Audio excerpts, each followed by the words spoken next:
Berilah kami kelembutan hati untuk menjaga titipan-Mu, menuntunnya selalu di jalan-Mu, agar menjadi anak yang solih-solihah, bermanfaat untuk agama, bangsa, dan negara. Membersamai anak dalam dunia baru. Tentunya tema ini sangat relevan dengan momen saat ini, di mana anak-anak kita akan memasuki dunia baru, yaitu pembelajaran di SD, sekolah dasar, transisi dari TK ke SD.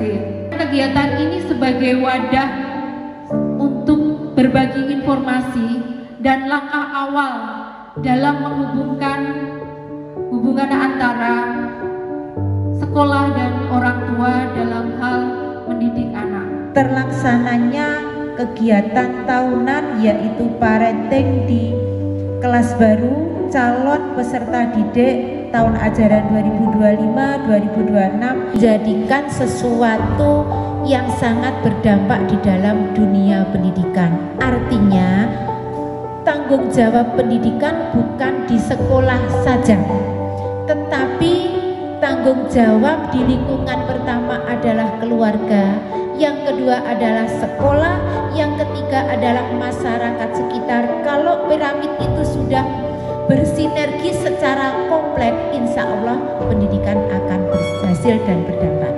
SDN Kalipang 1 tentang parenting.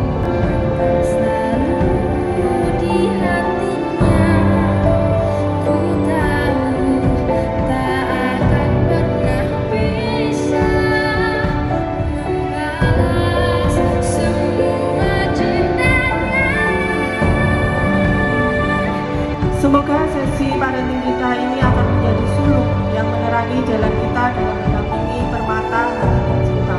Selamat menyimak dan semoga ilmu yang kita dapatkan hari ini membawa manfaat yang tak terhingga bagi tumbuh kembang anak-anak kita. Yang terbaik untuk orang lain, tapi kita lupa kita juga perlu mengasuh diri sendiri. Jadi orang tua dia harus tahu matematika, harus tahu kesehatan, harus tahu keuangan, harus tahu psikologi pendidikan, harus tahu apalagi Bu, ilmu kebersihan, chef, gizi, ahli batin, ilmu kebatinan juga harus paham, ahli ibadah juga. Karena saking banyaknya orang tua harus tahu, orang tua bingung mau belajar dari mana. Rekomendasi yang masih anak usia Hasil tidak harus di usia pandai sendiri. Maka Bapak Ibu, anak-anak kok belum berkilau, kan di usia dini. Kalau pengen tahu anaknya berkilau, jadi orang hebat, usia muda ini. Neneknya membimbing karena sudah jauh. Dulu ayahnya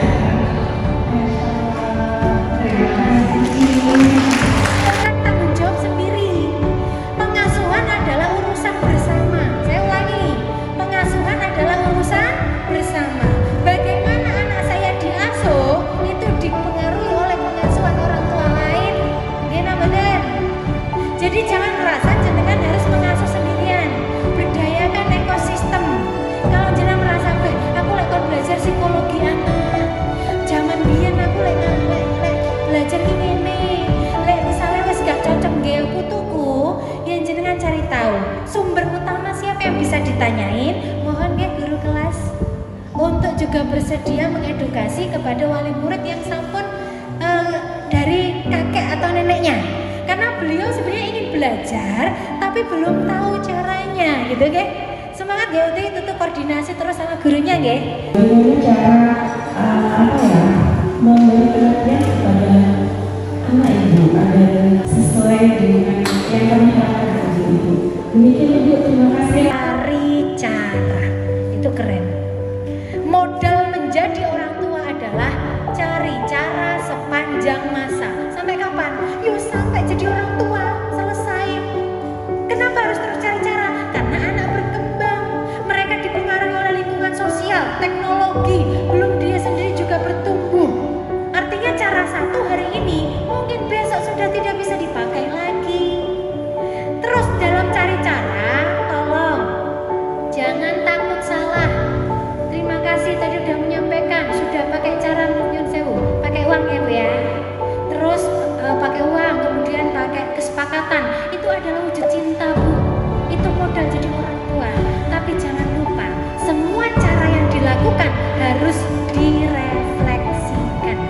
dievaluasi efektif atau enggak.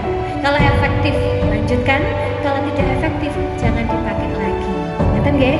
Jadi Bun, kalau saya mau lakukan cara ini kok gimana? Coba aja dulu. Tapi kalau ternyata efeknya nggak efektif, jangan dilanjutkan. Disebut aturan, itu berarti dari orang tua. Contoh aturan dalam keluarga saya, Bu, memukul bukan cinta, menolong cinta, sholat 5 waktu adalah budaya keluarga kita, saling menghargai, boso itu adalah aturan, ya. Jadi yang bikin orang tua. Tapi kalau rutinitas berarti yaitu kegiatan harian dan itu personal. Punya adik sama punya kakak bedakan. Dan tolong jangan kita yang bikin. Tanyain, Dek, besok pagi kamu mau mandi dulu apa mau sarapan dulu misalkan. Jangan kita yang langsung, kalau dia rutinitasmu, dia akan sense of belongingnya, rasa memilikinya nggak ada. Orang yang bikin mama, yaudah mama sendiri aja yang mandi. Kok ngapain nyuruh-nyuruh saya harus mandi, habis ini pakai baju, emang mama siapa? Paham ya Ma? Kita libatkan, yo habis sekolah kamu mau ngapain? Ditawarkan. Terus belajarnya di jam berapa? HP-nya mau ditaruh di jam mana? Itu, jadi dia itu menavigasi hidupnya dari sejak dini. Dan dipahamkan, Mak, kok HP-nya kakak lebih banyak durasinya dari saya? Kasih tahu, karena saya HP anak kelas 3 itu 1 jam per hari, Bu. 1 jam per hari. Kalau yang SMP sudah saya kasih tahu, karena dia kan kebutuhannya sudah gadget ya. Entah itu ada kelompok kelas, koordinasi, dia harus bikin video konten banyak, jadi kebutuhannya beda. Tapi kalau anak SD kan buat rekreasi, buat hiburan, jadi saya kasih dia aturan 1 jam per hari. Silakan mau dibikin 4 sesi, 15 ditaruh di mana, silahkan dikasih di rutinitas dia. Mau di pulang sekolah, tapi anak saya bilang, "Nah, boleh nggak aku setelah belajar?" Boleh. Setelah TPA 1, oke. Setelah Madin 1, boleh. Sebelum tidur 1, boleh. Mau berangkat sekolah 1, nggak apa-apa. Kan 15 menitan kali 4. Ngerti nggih? Jadi kenapa rutinitas itu menekan? Karena anak tidak dilibatkan. Kenapa dia tertekan? Karena mungkin terlalu padat. Sedangkan dia punya sifat bawaan, anak yang rentan aktivitasnya itu rendah. Jadi ada 9 kontinum sifat bawaan, Bu. Ada anak itu yang bisa rutinitasnya tinggi, ada anak itu akan stres kalau rutinitasnya tinggi. Nah, anak jenengan yang mana? Kalau anak jenengan itu adalah anak tipe yang punya sifat bawaan, oke, mau seharian full, ayo, ya dia oke-oke aja. Nah, tapi kalau dia anak yang suka goleran, tapi intinya kreatif, kalau dikasih rumus banyak, depresi, Bu. Stres. Nah ya, jadi usia kelas 1 yang penting kalau jenengan ada nilai keluarga sholat, usulkan. Nah, usul sholat dimasukkan ya, usul mandi siang ya, tidur siang ada nggak? Nggak usah ada loh Ma, nggak apa-apa. Ya kan, kita kan belajar kata Bu Siti Husna tadi kan berdemokrasi. Ini kan hidup anak kita, bukan hidup kita. Kenapa kita harus menavigasi terus-menerus? Karena anak-anak kita nggak selalu hidup sama kita nanti ya. Kalau tidak dilatih manajemen energi dan waktunya sendiri, apa dong? Oke, itu rutinitas. 3, kesepakatan. Kalau kesepakatan itu dibikin satu keluarga bersama, ya. Jangan banyak-banyak, maksimal 3. Kalau saya di awal-awal kelas 1 aja. Apa yang perlu dimasukkan, Bunda? Hal-hal yang paling problematik saat ini. Contoh, naruh handuk basah. Ini yang jadi permasalahan 1 minggu ini. Ayo kita sepakati yuk. Nah, satu keluarga harus tanda tangan, duduk bareng, paham Bu? Dan semua harus menjalankan. Ditulis, distempel, deleh, nenggone papan. Kenapa harus ditempel? Karena kesepakatan yang ditempel akan menjadi aturan Loh, maksudnya gimana? Kita nggak usah ngomong. Nah, kan kita udah sepakat kalau anak itu pulang sekolah terus baca, oh iya ya, handuk kotor harus ditaruh dan nggak usah ngomong. Ini semua. Nah, ini juga cara agar kalau pengasuhan masih keluarga besar, biasanya sama mertua ya. Ini live ya. Kalau sama mertua itu saya nggak pernah kok, maksudnya Bu ini harus gini-gini, Ibu ikut aja karena kesepakatan itu udah ada. Akhirnya beliau ikut meskipun tanpa saya harus nanti tolong dukung kami ya. Jadi Bu, poin kesepakatan jangan banyak-banyak. Apa yang menjadi permasalahan yang paling panas minggu ini dibicarakan. Kak, kira-kira apa ya yang bermasalah di dalam keluarga kita? Kayaknya Ibu deh emosi terus. Oke, kita bikin kesepakatan ya. Soal apa nih? Anak pertama usul. Soal ini mah, soal tidur siang. Kayaknya ini menantang. Soal HP mah. Terus ayahnya usul. Gimana kalau soal ini? Apa namanya? Tentang kebersihan rumah. Nah itu kan dibicarakan. Kalau sudah 40 hari, silahkan diganti. Jangan, Bu, tapi masalahnya ndak omah wake. Didadekne kesepakatan. Enggak ngarah ke lakon, Bu. Satu-satu dulu. Kalau sudah jadi kebiasaan diganti. Nanti nggih. Itu caranya kesepakatan dan semua harus Ibu jangan ambil alih. Saya memutuskan kalau itu aturan. Ya. Ajak anak-anak usul. Apa ya, Ma? Oh, tentang HP. Kalau saya sering HP, Bu. Ada kesepakatan terbaru dalam keluarga saya tentang penggunaan HP jam 9 HP harus sudah di meja kerja Mama. Itu usul saya. Tapi ternyata anak-anak saya nggak mau kalau di meja Mama gitu. Kenapa? Ya pokoknya dimatikan udah, entah tak taruh mana tapi kita jam 9 udah nggak ada. Oke. Dan itu harus tertulis. Dan semua menjalankan. Tapi memang kan penggunaan HP orang tua beda ya Bu ya. Itu perlu diedukasi bahwa kita kerja. Jadi ada hal-hal yang memang Mama harus pakai HP, itu memang harus dibicarakan. Dan anak-anak bisa kok diajak ngobrol, bisa. Itu ya Bu. Bedakan kesepakatan, aturan, dan rutinitas. Dan ingat, kalau bisa jangan lanjutkan menggunakan sogokan. Uang orang tua yaitu ayah dan ibunya yang keduanya bekerja sehingga bisa tetap maksimal dalam kebersamaan anak. Itu yang pertama, itu pertanyaan pertama dulu. Kemudian yang kedua, saya pernah membaca sebuah buku parenting mengenai konsekuensi yang harus diberikan ketika anak melakukan kesalahan. Itu harus linear. Seperti misalkan ketika anak menumpahkan air, bukan kita marahi tapi kita berikan konsekuensi yang linear. Itu kan ada tumpah, berarti otomatis kan maunya air itu bersih, jadi nggak agresif. Kita meminta anak untuk nolak si air itu dan masalah selesai. Namun seiring berjalannya waktu ternyata untuk memberikan konsekuensi yang linear dengan kesalahan anak itu susah menurut saya. Nah mungkin dari juga ada tips yang bisa diberikan sehingga ada yang perlu ada yang bisa kita dapatkan dari kesalahan anak itu sendiri. Mungkin itu, terima kasih. Atau mungkin ke kakek neneknya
Itu manajemen waktu.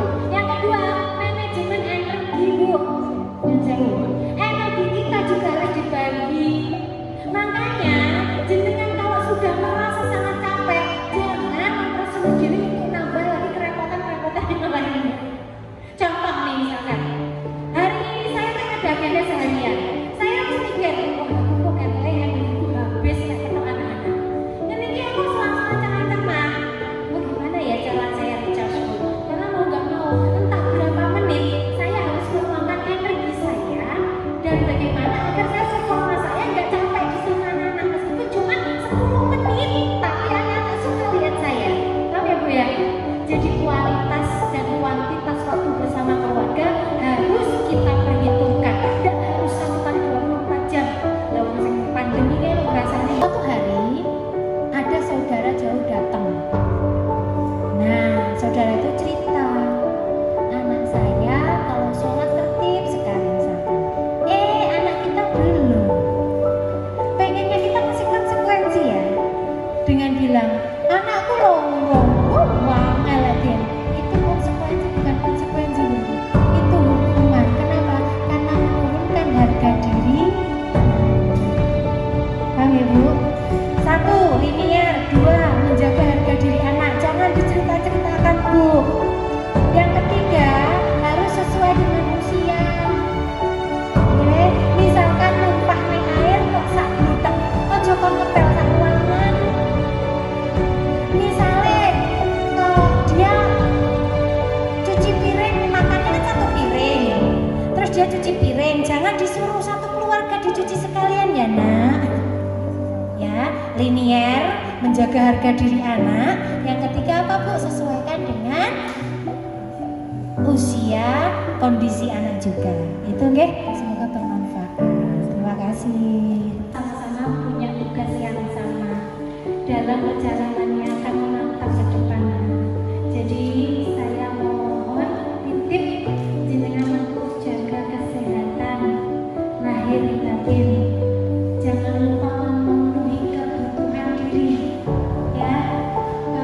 Karena apa yang menjadikan kita itu kuat menghadapi beragam situasi, mau permasalahan hidup, mau tentang anak, itu berawal dari bagaimana kita menyiapkan diri kita untuk sehat. Kalau capek istirahat, kalau lapar jaga pola makan, apa yang kita makan juga mempengaruhi. Kemudian kalau kita ngantuk, istirahat yang cukup. Ini selalu saya gaungkan. Kenapa Ma? Agar kita mind and body connection, pikiran dan juga fisik dan jiwa kita itu bisa kuat menjalani tugas-tugas kehidupan. Tidak ada orang yang sempurna. Dalam perjalanan bersama saya juga masih salah-salah juga. Tapi saya tahu kita punya modal besar dalam mengasuh cinta sama anak. Bedanya adalah mari mulai saat ini kita mencintai dengan lebih